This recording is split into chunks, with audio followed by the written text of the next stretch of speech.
Assalamualaikum warahmatullahi wabarakatuh. Salam sejahtera bagi kita semua. Sobat-sobat sejarah, selamat berjumpa dengan saya. Channel ini berisikan tentang pembelajaran sejarah. Sobat-sobat akan mengerti dan memahami tentang sejarah. Ingat pepatah, sejarah adalah guru kehidupan. Jangan sekali-kali meninggalkan sejarah. Kelangsungan channel ini, jangan lupa untuk like, share, comment, subscribe, dan jangan lupa juga untuk tekan tombol lonceng notifikasi agar dapat informasi yang terbaru dari channel ini. Baiklah sobat-sobat sejarah, kita akan mulai dengan pembahasan, pengertian, dan ruang lingkup sejarah. Selamat untuk menyimak penjelasan berikut ini.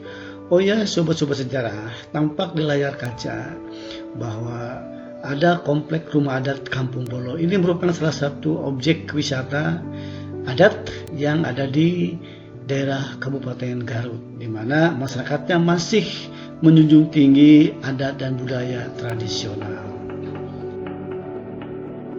Laluinya, mulai dari fase di dalam kandungan, lahir menjadi seorang bayi, tumbuh menjadi anak-anak, berkembang menjadi remaja, dewasa, bahkan hingga sampai orang tua yang berkesinambungan seiring perjalanan waktu dan tempat atau ruang di mana kehidupan manusia itu berada. Kesinambungan itu terjadi karena manusia dalam kehidupannya senantiasa diikat oleh ruang dan waktu. Ada masa lalu, masa sekarang, dan masa yang akan datang. Ketiga-tiganya menunjukkan adanya suatu kesinambungan. Masa lalu akan menentukan masa sekarang, dan masa sekarang akan menentukan langkah selanjutnya di masa yang akan datang. Kembali lagi ke asal kata sejarah yang berarti pohon. Pohon memiliki ranting, batang, daun, ya, kemudian juga ada buah, dan seterusnya. Akan tetapi sejarah bukan hanya berarti pohon dalam arti pohon keluarga, juga tidak hanya berarti keturunan, asal-usul dan silsilah. Walaupun demikian, kalau kita mempelajari sejarah, sekurang-kurangnya kita akan mempelajari asal-usul atau keturunan dan silsilah yang dikenal dengan istilah syajarah an-nasab. Berarti dalam hal ini sejarah dapat diartikan sebagai istilah silsilah atau keturunan. Kata silsilah biasanya untuk menunjukkan suatu asal-usul keluarga atau nenek moyang. Oh ya, saudara-saudara, sobat-sobat sejarah, tampak di latar adalah bangunan yang sangat indah dan menarik, ya, yaitu bangunan yang ada di depan kantor atau di depan rumah dinas Bupati Kabupaten Garut yang disebut dengan Babancong. Sobat-sobat sejarah, kita lihat salah satu contoh tentang silsilah suatu keluarga. Kita ambil keluarga dari kerajaan Inggris di Istana Buckingham, di mana Ratu Elizabeth II yang berpasangan dengan Pangeran Philip memiliki beberapa orang putra dan putri. Dari putra-putrinya kini telah lahir cucu-cucu Ratu Elizabeth. Bahkan Ratu Elizabeth II ini sekarang telah memiliki cicit-cicitnya. Itulah salah satu contoh silsilah keluarga. Pada zaman kerajaan-kerajaan tradisional, baik pada masa Hindu-Buddha ataupun pada masa perkembangan Islam Nusantara, ada salah seorang pejabat penting di istana, di mana diberi tugas oleh raja untuk menulis peristiwa penting di dalam kerajaan tersebut. Misalnya penobatan raja, pernikahan putri raja, atau menuliskan silsilah dari kerajaan tersebut, mulai dari siapa pendiri kerajaan tersebut, kapan mencapai puncak kejayaannya, dan siapakah raja terakhir yang memerintah di kerajaan tersebut. Contoh di sini kita lihat silsilah kerajaan Singosari. Ken Arok adalah pendiri dan sekaligus raja pertama di kerajaan tersebut, sementara Kertanegara adalah raja terakhir dan puncak kejayaan Singosari ada pada masa Raja Kertanegara. Itulah sobat-sobat sejarah salah satu silsilah dari suatu kerajaan. Sudahkah sobat-sobat sejarah menuliskan bagian sejarah keluarga? Ini sangat penting biar kita tahu siapa leluhur-leluhur kita itu. Sahabat-sahabat sejarah, ada beberapa istilah yang hampir sama dengan kata silsilah.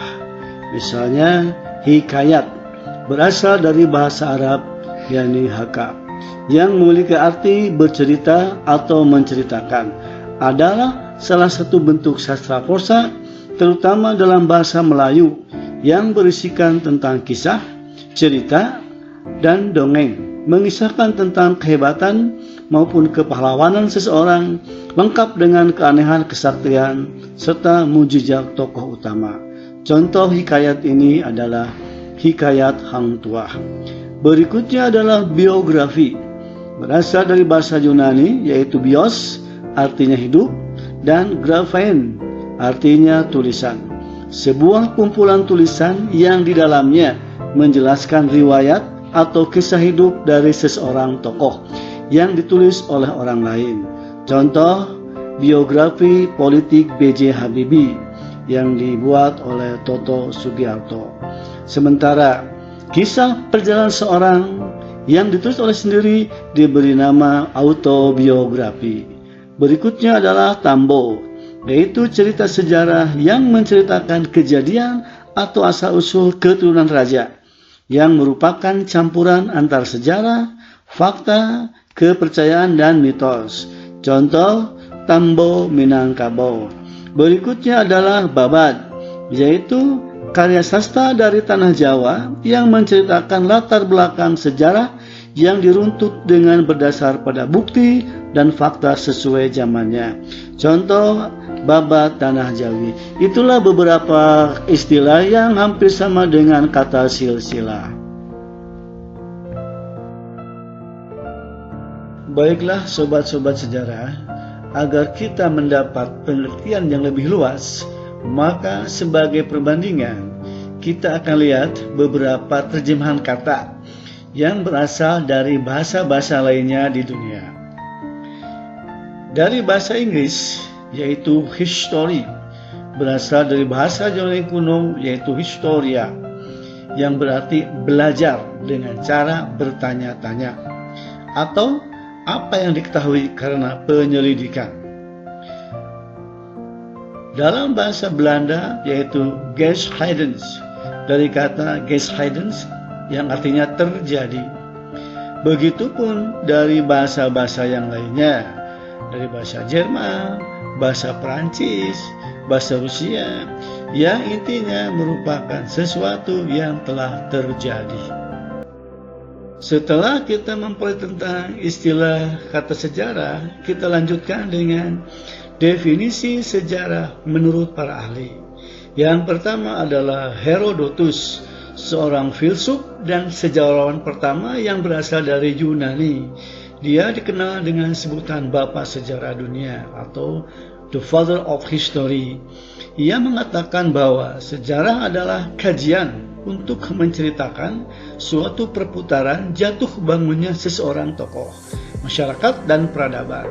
Sejarah tidak berkembang dan bergerak ke depan dengan tujuan yang pasti, tetapi bergerak melingkar, di mana tinggi dan rendahnya lingkaran tersebut disebabkan oleh keadaan manusia itu sendiri. Karena yang terkenal yaitu historia, merupakan catatan penting tentang sejarah perang Yunani dengan Persia. Berikutnya adalah Edward Howard dalam bukunya What is History. Beliau mengatakan bahwa sejarah adalah suatu proses interaksi serba terus antara seorang sejarawan dengan fakta-fakta yang ada padanya. Suatu dialog tiada henti antara masa sekarang dengan masa yang akan datang. Sobat-sobat sejarah, kita lanjutkan dengan definisi sejarah menurut pendapat para ahli yang berasal dari dalam negeri. Sebelumnya, sobat-sobat sejarah lihat background salah satu bangunan yang sangat bersejarah zaman peninggalan Belanda, di mana bangunan ini sekarang menjadi ikon salah satu perguruan tinggi ternama di kota Bandung, yaitu Universitas Pendidikan Indonesia yang dulu bernama IKIP. Baiklah, menurut Profesor Muhammad Yamin, sejarah adalah ilmu pengetahuan dengan umumnya yang berhubungan dengan cerita bertarikh sebagai hasil penafsiran kejadian-kejadian dalam masyarakat manusia pada waktu yang telah lampau, yaitu susunan hasil dari penyelidikan, bahan-bahan, atau tanda-tanda yang lainnya. Sementara Profesor Sartono Kartodijo mengatakan bahwa sejarah ada yang bersifat objektif adalah sejarah yang menunjuk pada kejadian atau peristiwa itu sendiri, sedangkan sejarah yang bersifat subjektif adalah sejarah yang telah dipengaruhi oleh emosi dan pikiran sejarawan atau penulis sejarah tentang suatu peristiwa. Profesor Ismail mengatakan sejarah adalah suatu ilmu pengetahuan tentang kisah mengenai peristiwa-peristiwa yang benar-benar terjadi atau berlangsung dalam segala aspek di masa yang telah lampau. Sementara R. Muhammad Ali dalam bukunya Pengantar Ilmu Sejarah Indonesia mempertegas pengertian sejarah sebagai berikut. 1. Sejumlah perubahan-perubahan, kejadian-kejadian atau peristiwa dalam kenyataan di sekitar kita. 2. Cerita tentang perubahan-perubahan, kejadian-kejadian atau peristiwa dalam kenyataan di sekitar kita. 3. Ilmu yang bertugas menyelidiki perubahan-perubahan, kejadian dan atau peristiwa dalam kenyataan di sekitar kita.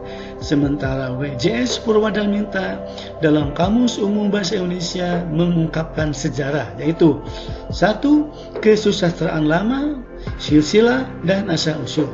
2. Kejadian atau peristiwa yang benar-benar terjadi pada masa lampau. Dan yang ketiga, pengetahuan atau uraian tentang kejadian atau peristiwa yang benar-benar terjadi pada masa yang telah lampau.